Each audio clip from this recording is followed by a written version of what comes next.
A arqueologia é a ciência que estuda a cultura material produzida pelo homem ao longo da história. Só quem conhece a sua história é capaz de promover as verdadeiras mudanças.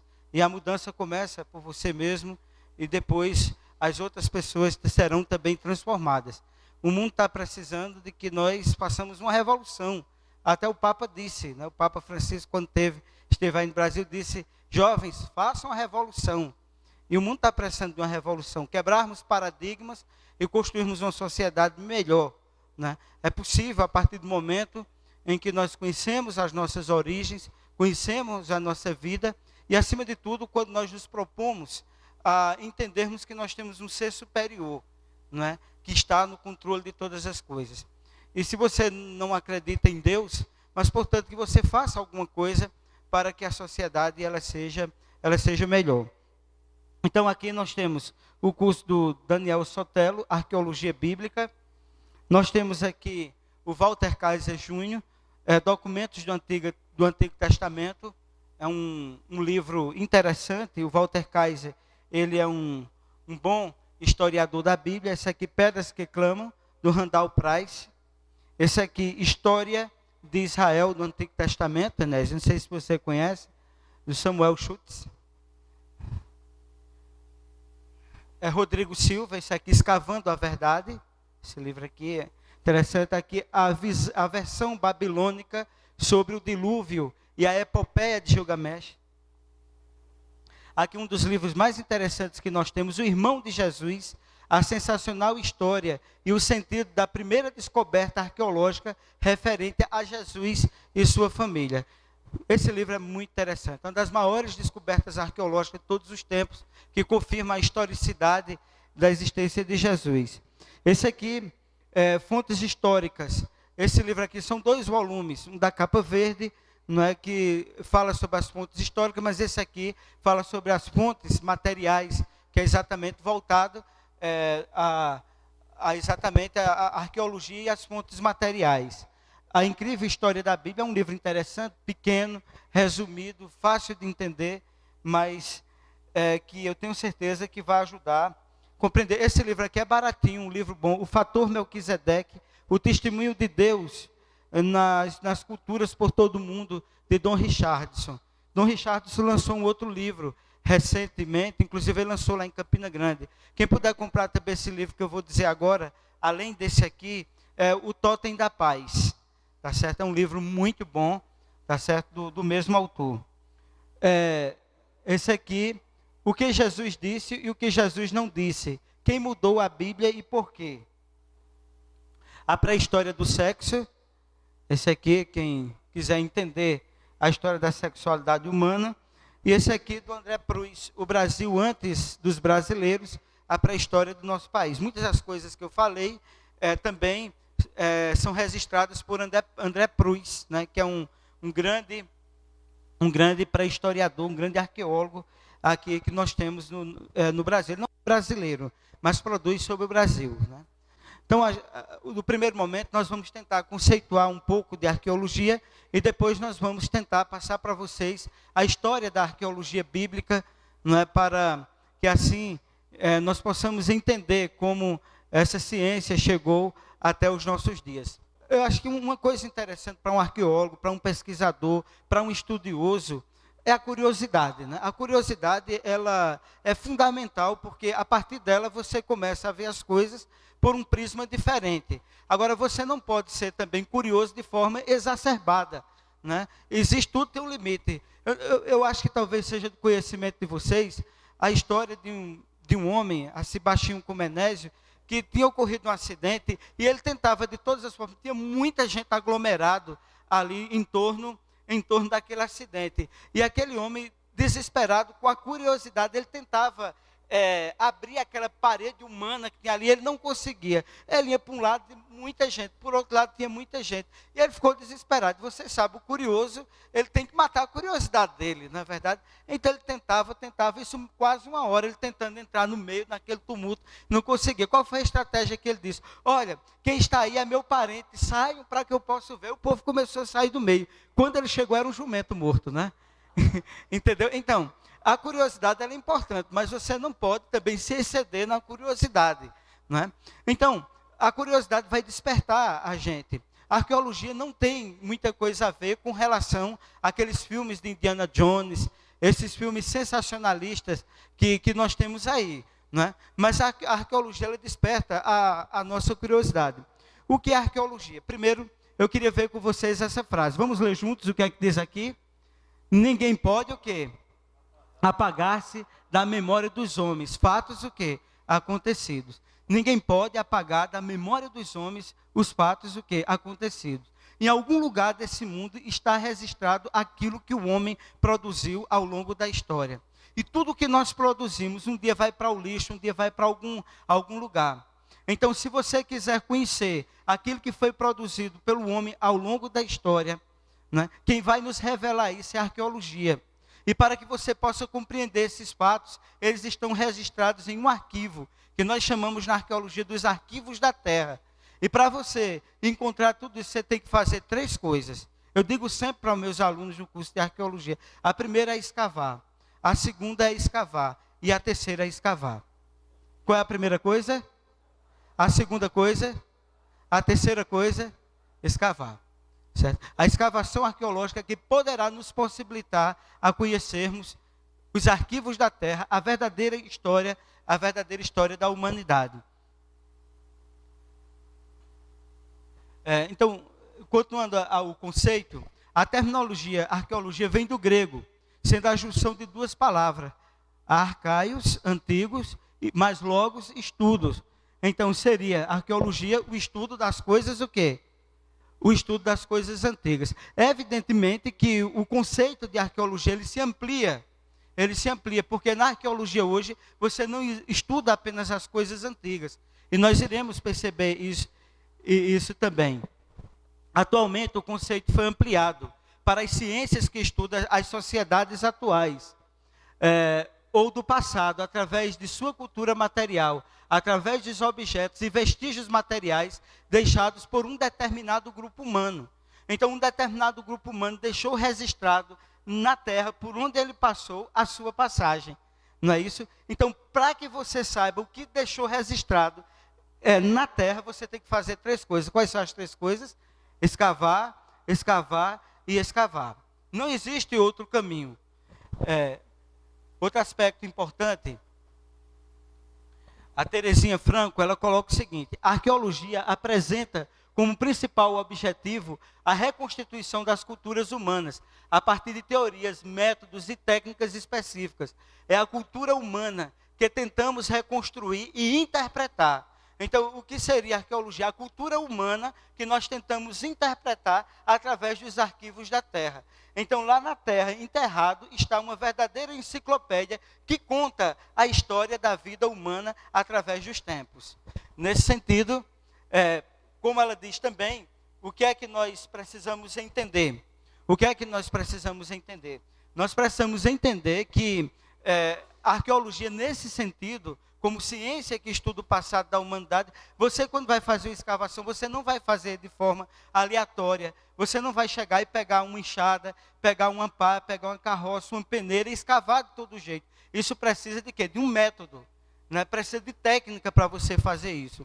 Então nós elencamos aqui alguns tipos de sítios arqueológicos. O primeiro que nós temos são os sambaquis. Os sambaquis são montes de concha, de restos de comida, de restos humanos que são enterrados. São montes de coisas que são colocadas ao longo do tempo por uma população indígena que ali viveu. Né? Vocês terem ideia, tem sambaquis que chegam até 10, 15 metros de altura. Né? Então são aqueles sítios mais localizados. Não é que existe só no litoral, mas na faixa litorânea é que você encontra aqueles pedaços de crustáceos, que são a alimentação dos índios ao longo da história que eles se alimentaram. Então, a partir do sambaqui, é possível você reconstituir como viveram as populações que viveram naquela localidade. Nós temos as cavernas também. É errado dizer que nós tínhamos os homens da caverna. Na verdade, o homem primitivo, da forma como nós conhecemos, ele nunca usou a caverna para morar, mas ele usou a caverna como abrigo temporário. Tá certo? E nesse abrigo temporário, ele deixou registrado alguma coisa.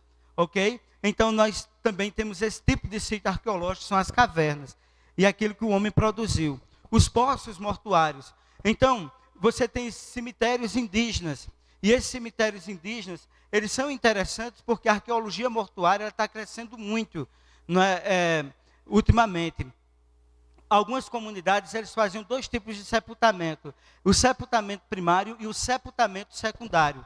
O sepultamento primário, o indivíduo ele morria e ele era enterrado na posição semelhante à que ele nascia, a posição fetal, né, como um feto. E ali eles depositavam todas as ferramentas, o machadinho de pedra, o prato de pedra, o pisador, todos os instrumentos de trabalho do indivíduo eram sepultados juntamente com ele.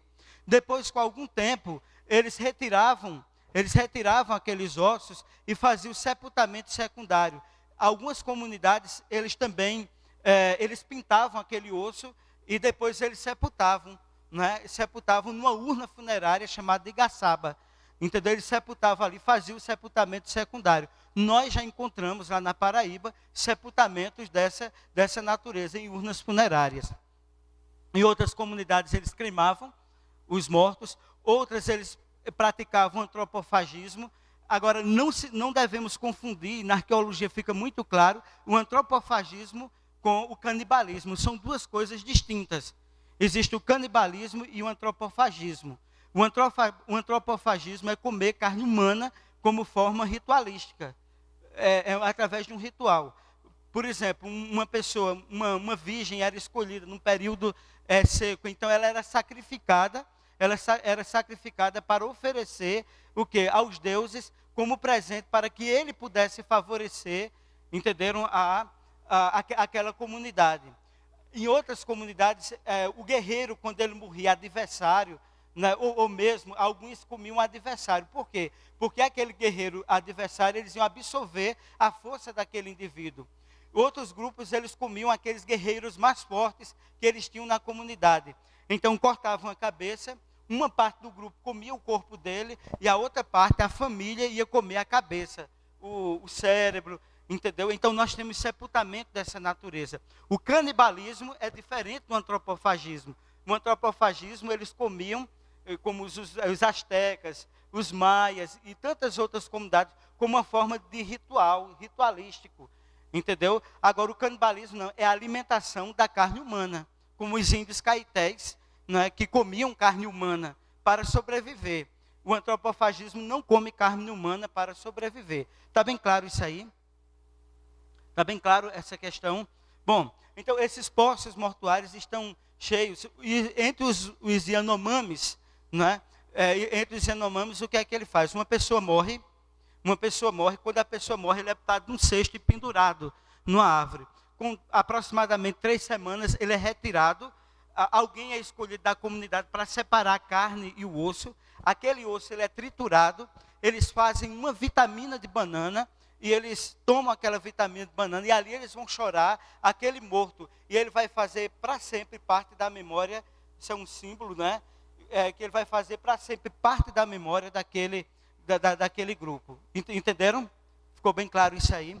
Bom, teria outras coisas aí, mas eu acho que aí é suficiente. Esse tipo de sítio arqueológico, os estiários, né, você vai encontrar mais assim no Pará e no Maranhão também. São aquelas madeiras que eles edificavam, tipos de palafitas, entendeu? Que eram construídos para habitarem, para que eles pudessem habitar.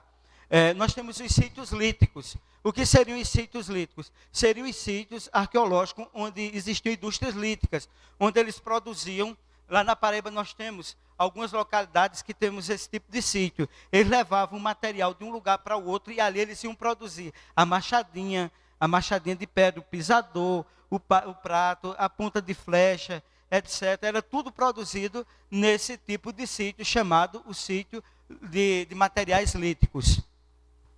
Outros sítios são os sítios rupestres. Os sítios rupestres, eu falei de manhã, são aqueles que têm gravuras e pinturas rupestres. Você tem uns que só tem gravura, outros você tem só a pintura, e outros você tem a pintura e a gravura. Entenderam?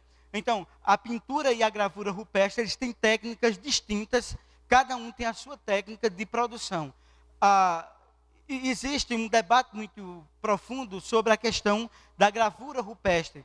Então, a técnica de produzir a gravura rupestre, como eles não conheciam os metais, em tese, porque nós não conseguimos comprovar isso, as itacoatiaras, as gravuras, é difícil de você fazer um levantamento mais preciso, porque, como está no leito dos rios, né, por exemplo, a Pedra do Engado, tem período que, mesmo sendo uma pedra de uma altura relativamente alta, 3,5 metros, ela fica totalmente submersa pela água. Então, todo o material que era utilizado para fazer a gravura, ele era levado.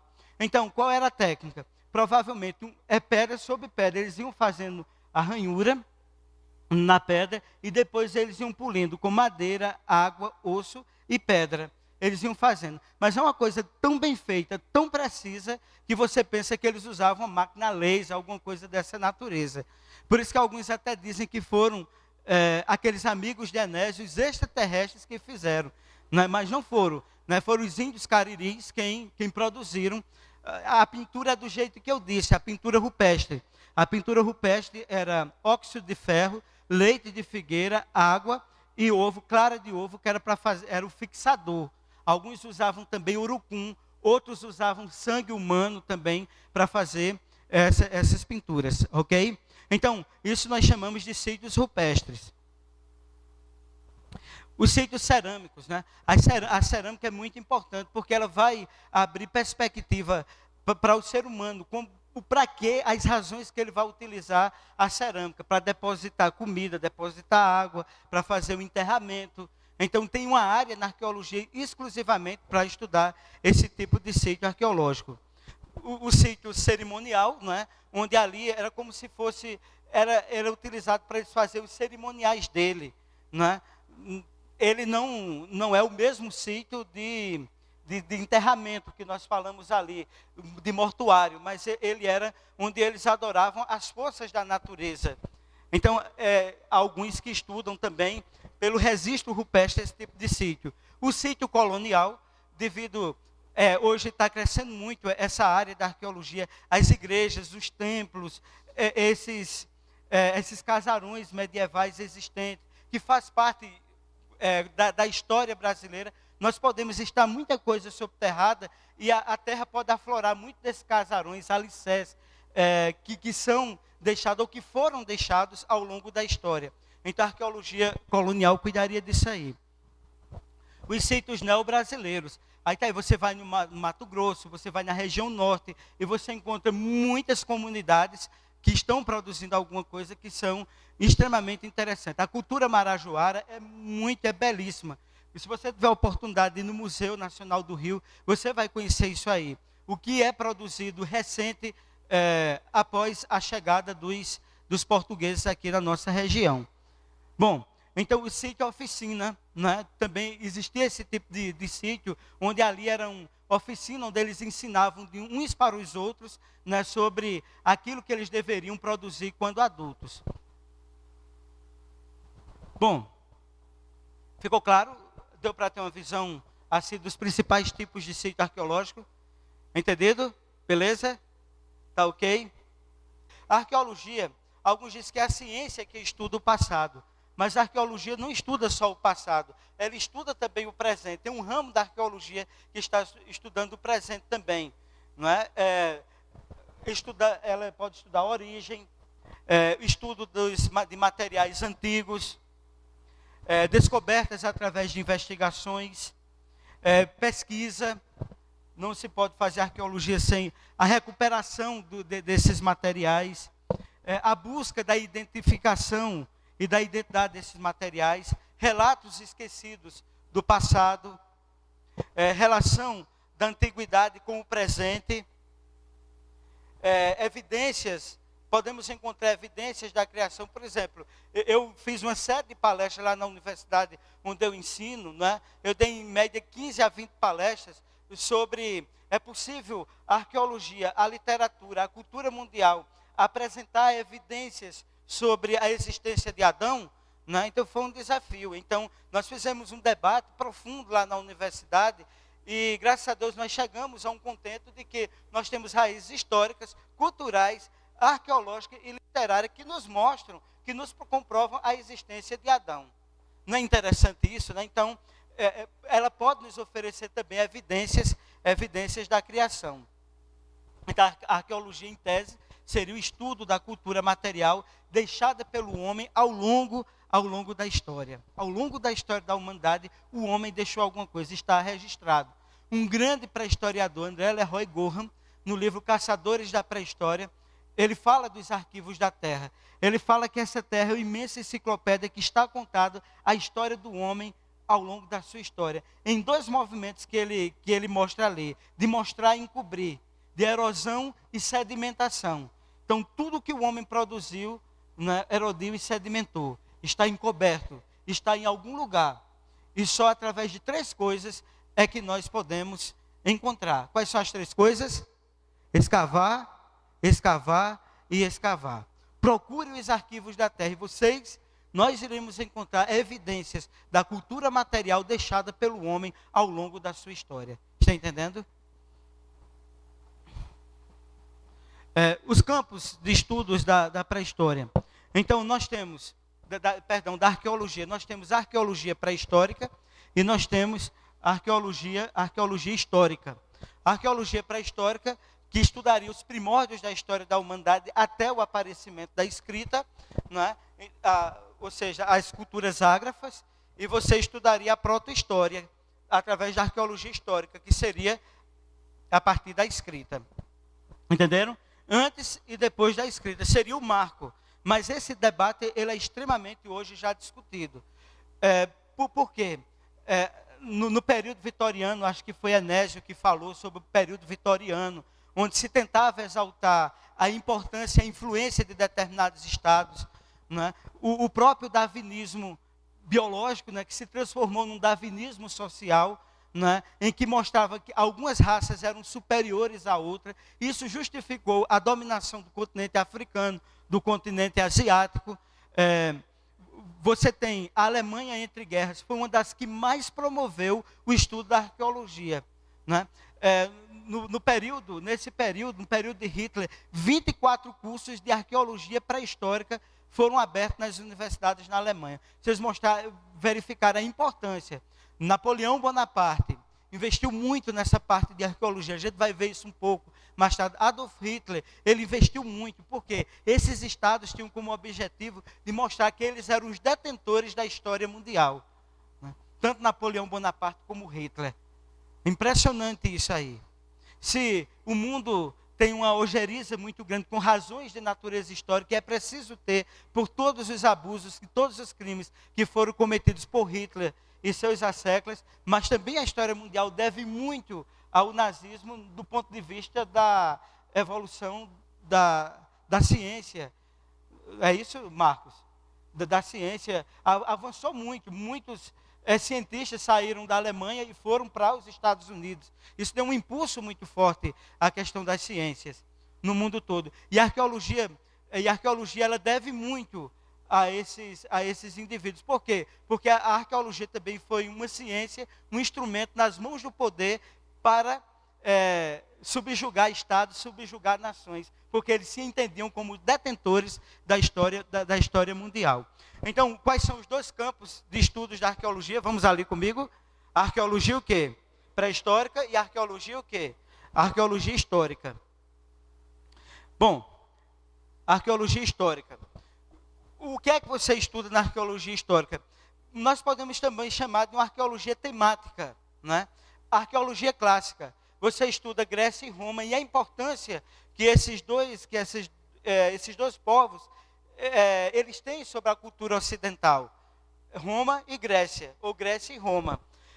Nós temos também a arqueologia bíblica, né? Hoje alguns a chamam de arqueologia do Oriente Próximo, pela própria natureza das discussões, dos debates, de um modelo de entendimento da arqueologia bíblica diferenciado que eu vou apresentar daqui a pouco. Mas, sem sombra de dúvida, há um interesse muito grande de aprofundar questões dessa natureza. Porque essas terras bíblicas, quando as coisas aconteceram, surgiram 3 nações, né? Então, a terra abençoada 3 vezes. Porque ali nasceu o quê? É um marco, né? é um marco geográfico do judaísmo, né? É um marco do cristianismo, e é um marco também de quê? Do islamismo, entenderam? Então, essa terra é considerada, essa terra do Oriente, Jerusalém, uma cidade abençoada 3 vezes. Então, toda aquela região é palco de investimentos. E há um grande investimento. Vocês sabem que os judeus têm muito dinheiro. E tem muitas universidades fortes, fora do Oriente, fora das terras bíblicas, como nós chamamos, que têm condição de promover expedições e escavações arqueológicas. Nesses mesmos países, eles têm interesse em mostrar evidências das razões históricas que fazem eles uma nação, cada um entendendo-se como um povo, como uma religião, como uma cultura, como um grupo étnico mais importante que existe no mundo. Entenderam? Isso aí. Então, existe essa busca da identidade a partir também da arqueologia. Então, o que é que nós podemos concluir daí? Que a arqueologia também é um instrumento nas mãos do poder, também para se tentar justificar a dominação de determinados povos. A arqueologia egípcia, desde os idos de Napoleão, ganhou uma grande notoriedade a arqueologia egípcia. Você vai no Museu Nacional do Rio, você tem uma sala egípcia, né? A Leopoldina, né? ela ganhou muitos presentes, né? Muitos presentes foram doados, né? Que quando Dom Pedro II fez o Museu Nacional do Rio, né? Embaixo tem o Jardim Botânico, né? Foi ali colocado aquele material. A arqueologia médio-oriental, né, também é outro ramo. A arqueologia subaquática, se na arqueologia convencional você tem que fazer 3 coisas, escavar, na arqueologia subaquática você tem que fazer 3 coisas. O que é? Primeiro o quê? Mergulhar. A segunda, mergulhar. A terceira, mergulhar, né? Então, quer dizer, você tem ali debaixo d'água o quê? Cidades que foram soterradas, né? Navios que afundaram no oceano, né? É tão importante isso que vocês poderiam ver um filme que é bem interessante, é brasileiro, Narradores de Javé. Alguém já assistiu aqui? Né? Ali é o que? A cidade de Javé, ela vai ser destruída porque vai ser construída uma barragem. Então, um cidadão que não sabe ler, ele tenta resgatar a história oral daquele povo. Então, para conhecer a história oral daquele povo, ele sai conversando com as pessoas, e as pessoas narrando a sua história antes que a cidade seja submersa na água. Então, na transposição do São Francisco, muitos sítios arqueológicos eles serão destruídos para sempre, né? Só um dia, só a arqueologia subaquática poderá dar respostas, né, sobre essas evidências. E assim sucessivamente. A arqueologia urbana, conhecer os sítios urbanos, as grandes transformações que passam o mundo urbano. A arqueologia industrial, mais concentrada no Japão e alguns outros países industriais também, para conhecer, a partir da segunda revolução industrial do século XIX, atualmente, as transformações que houveram, é outro segmento da arqueologia que está crescendo bastante. Bom, entendido? Quem entendeu, diga amém. Quem não entendeu, diga misericórdia. Deu para entender? Alguma pergunta até aí? Alguma pergunta?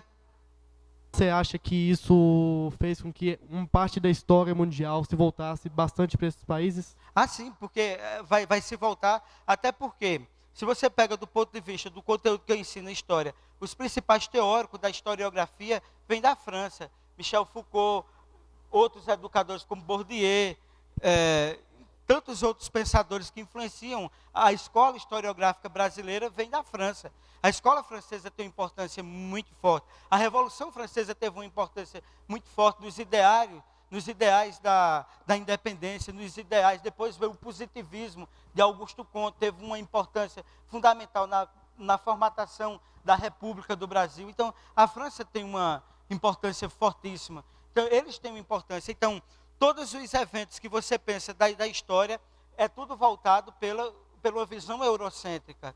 A história moderna, a história contemporânea, tudo é voltado pela Revolução Industrial, pela Revolução Francesa, etc. Né? Então, esses países, eles querem ser os detentores da história mundial. Isso acaba manipulando a história a favor deles. Por exemplo, muito do que nós temos se perdeu para sempre, né? As tábuas que tinham dos índios, os padres jesuítas, eles destruíram muita coisa. Eu disse de manhã, houve muita coisa da nossa cultura que foi ressignificado, porque a igreja ela procurou dar uma nova roupagem, uma nova visão daquilo que era próprio da cultura. Ganhou contornos de uma rediscussão, né, de um processo já existente natural da história desses povos. Ok? Posso continuar aqui? Vamos ler comigo aqui, vem comigo na leitura, o que é que diz aqui? Quando encontrares o quê? Quaisquer trechos que te pareçam úteis, faz uma marca forte neles, que poderá servir de visco em tua memória, pois de outra forma, eles poderão voar para o quê? Para longe, né? Então a nossa passagem não é sem sentido nesse mundo, e todos nós, todo ser humano, deixa registrado alguma coisa na sua passagem pelo mundo. Talvez um dia vai ser encontrado não alguma coisa de Rodin, de Einstein, né? E de tantos outros pensadores. E talvez seja de alguém aqui de Vitória da Conquista, não é verdade? Então, a história, né, a própria arqueologia um dia vai revelar aquilo que nós estamos produzindo hoje.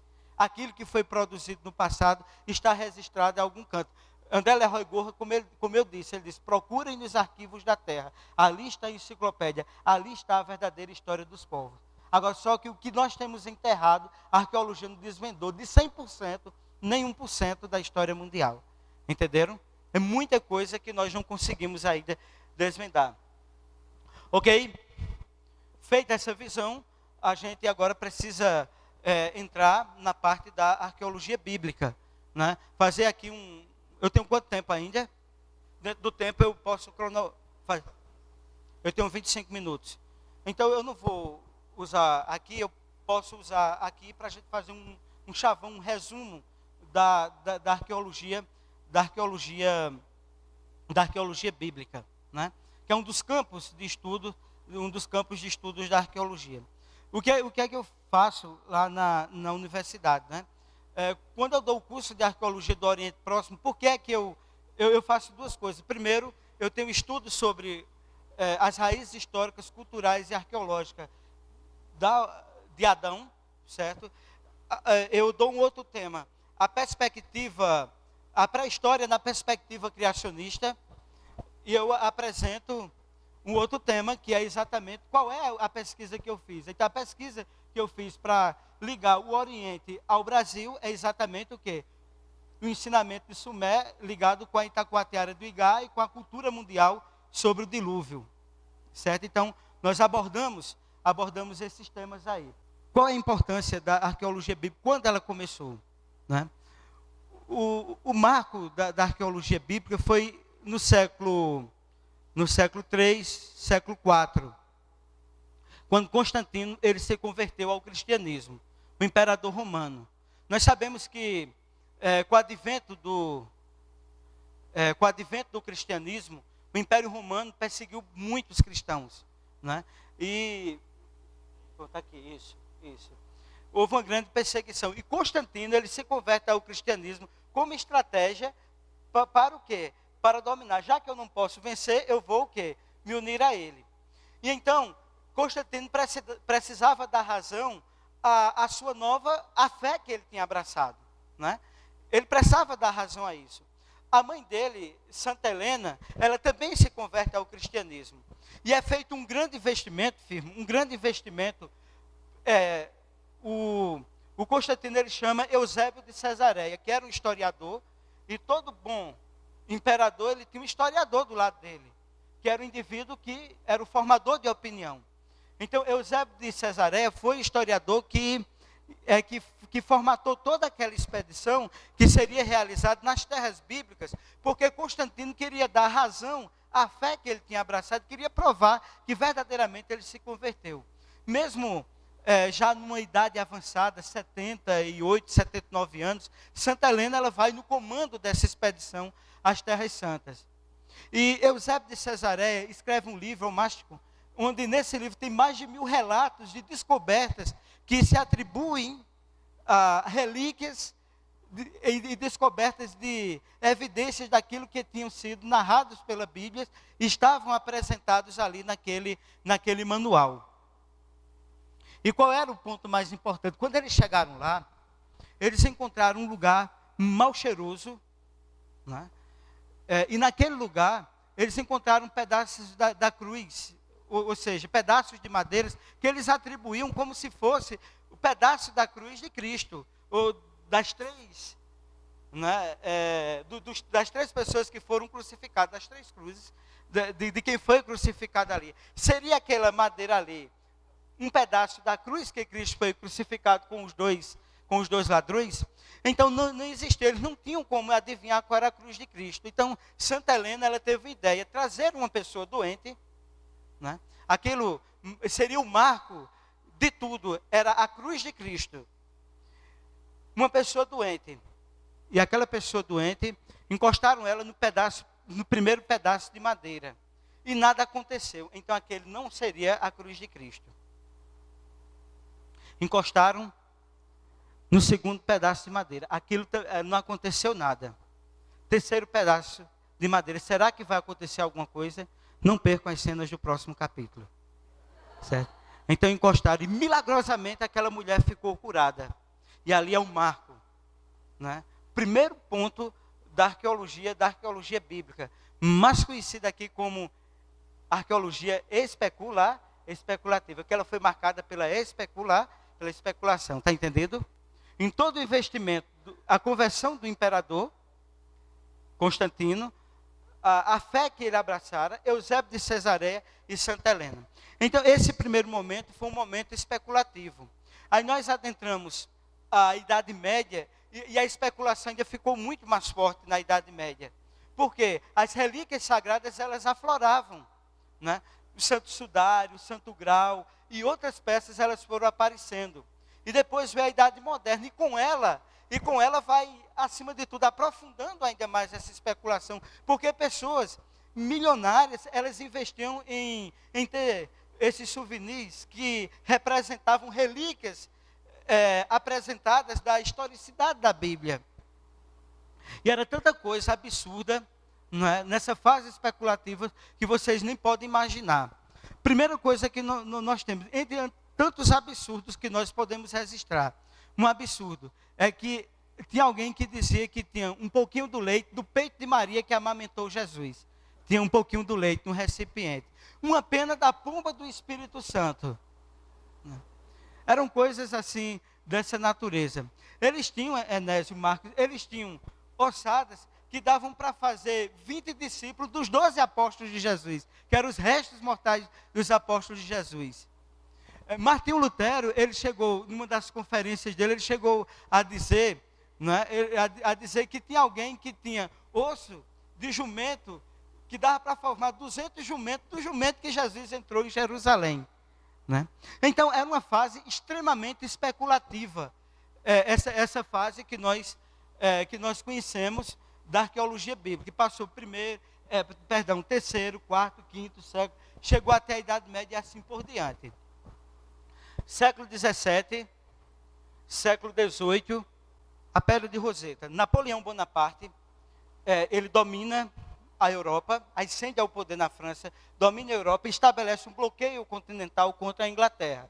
E Napoleão Bonaparte, ele se volta para a Ásia, para o Oriente, para estabelecer ali um bloqueio, para enfraquecer economicamente a Inglaterra.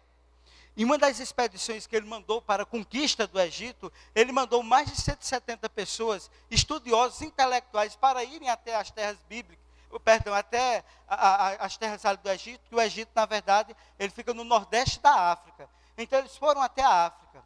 E lá eles trouxeram muitas relíquias da África, múmias, sarcófagos, muitas coisas mesmo foram desvendadas ali do Egito. Mas uma das coisas foi uma campanha militar que Napoleão Bonaparte ele sofreu uma derrota. Mas esse insucesso ele trouxe um grande êxito para a arqueologia.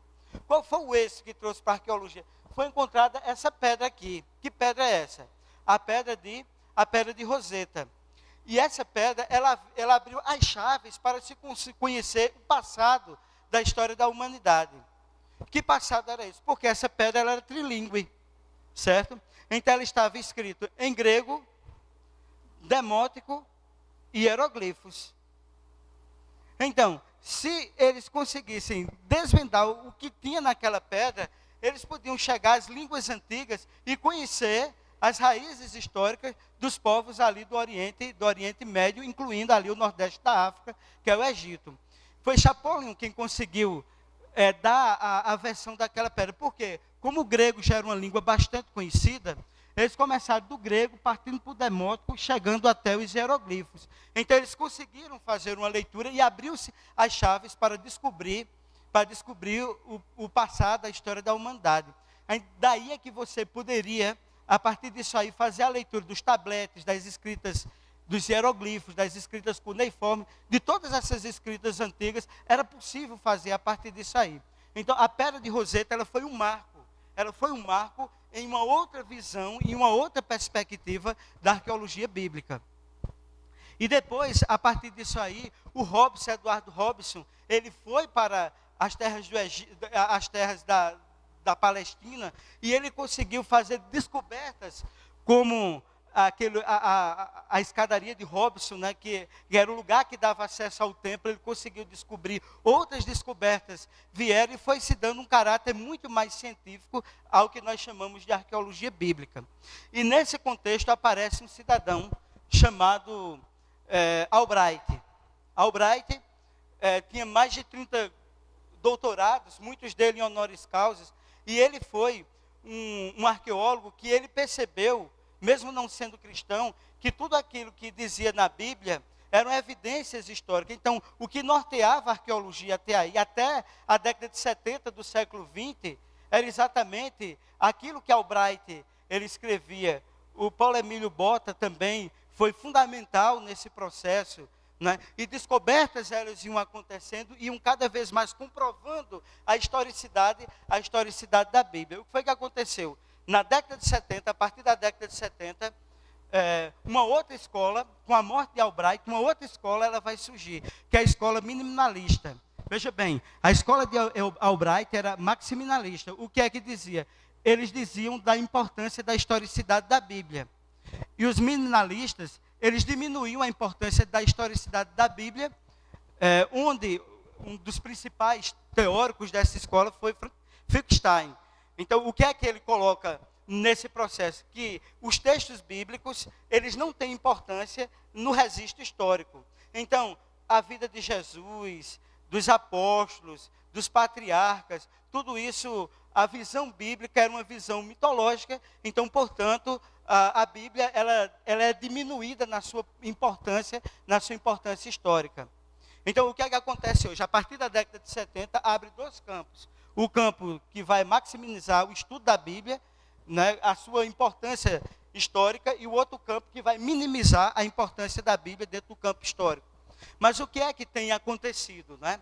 Muitas descobertas, elas têm ajudado a entender a historicidade da Bíblia. E, por outro lado, algumas outras descobertas, elas vêm a questionar a historicidade da Bíblia. Vamos a algumas descobertas importantes. Essa é uma grande descoberta, esse livro aqui, O Irmão de Jesus, a sensacional história e o sentido da primeira descoberta arqueológica referente a Jesus e sua família. Essa descoberta desse ossuário, ela vai, de fato, ser importante no sentido de comprovar a historicidade da Bíblia. O barco da Galileia, provavelmente, esse barco era o tipo de barco que era utilizado por Pedro, utilizado por Jesus. Também foi descoberto. Recentemente foi descoberto o templo de Davi, como é o Palácio de Davi. É uma grande descoberta. Mas, em que pese todas essas descobertas, não corresponde a 1%, também a 5% daquilo que é narrado na Bíblia. Muitas coisas. A comprovação da existência de Sansão, a comprovação da existência também de Jezabel, de Pilatos também, já foi comprovada a existência de Pilatos. Tudo coisas que eram questionadas anteriormente. Essas coisas elas estão sendo comprovadas pela arqueologia bíblica. a descoberta da Pedra de Ingá por mim, isso é uma coisa também, vocês acham ou não acham que é importante? É importante esse registro. Agora, o que a gente tem é o seguinte, a gente tem um baixa estima triste, porque a gente é paraibano, nordestino, a gente não pode descobrir nada. Isso é uma descoberta de Torá, é ou não é? Concorda ou sem corda? Aí de vocês disser para um paraibano que não é, né? Isso é importante também, porque isso vai nos fazendo entender. Concorda ou sem corda? Tá certo? É importante isso aí. É coisa de caba macho, né? Tá certo? Bom, outras descobertas também que nós temos nesse campo, que vai nos horizontes, mostrando a importância da historicidade da Bíblia. Alguns, como esse ossuário do irmão de Jesus, a existência de Pilatos, a comprovação do ossuário da existência de Pilatos, o selo de Jezabel, o barco da época, a descoberta da cidade de Nazaré, que era questionada a existência da cidade de Nazaré, foi encontrado. O palácio de Davi também, que diziam que Davi não foi rei, que ele não teve palácio. Então, tudo isso são coisas que vão nos ajudando a compreender a historicidade da Bíblia, a comprovação de que os fatos ali existem. Agora, vocês poderiam perguntar, é possível comprovar arqueologicamente tudo o que a Bíblia diz? Bom, gente, a história é que vai dizer, o dia a dia é que vai dizer, é verdade ou não é? Certo? O que se descobriu ainda é muito pouco, mas está aí o campo aberto para nós estudarmos. E para nós chegarmos à conclusão exata disso, temos que fazer 3 coisas. O que é?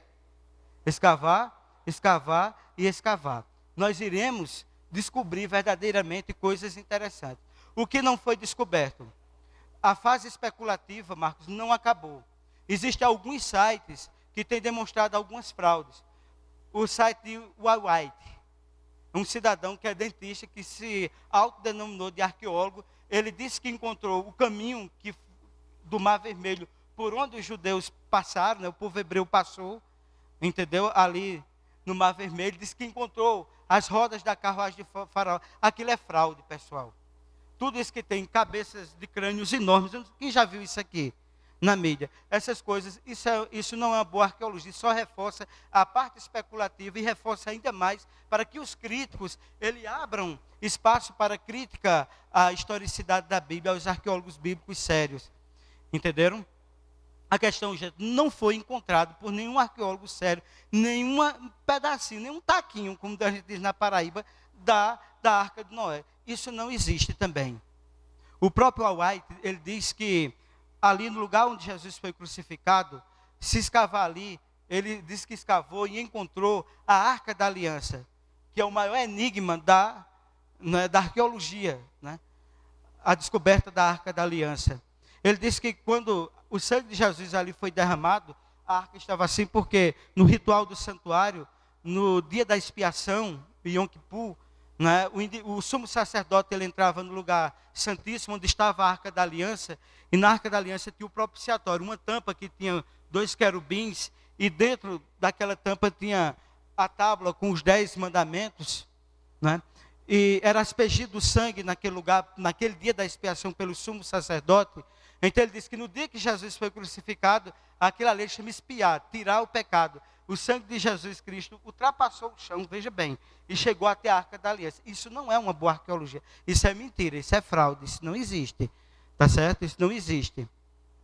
Outra coisa também, há uma tradição muito forte de que a Arca da Aliança estaria na Etiópia. A história é a seguinte, é que Salomão, ele teve um caso com a rainha de Sabá, e eles tiveram um filho chamado Menelique, e que Salomão teria dado a Arca da Aliança aos cuidados de Menelique, e que a arca estaria na Etiópia. E hoje existe procissão para veneração da arca. Não há nenhuma comprovação, porque não se diz, ou não se permite entrar para ver se verdadeiramente é a Arca da Aliança.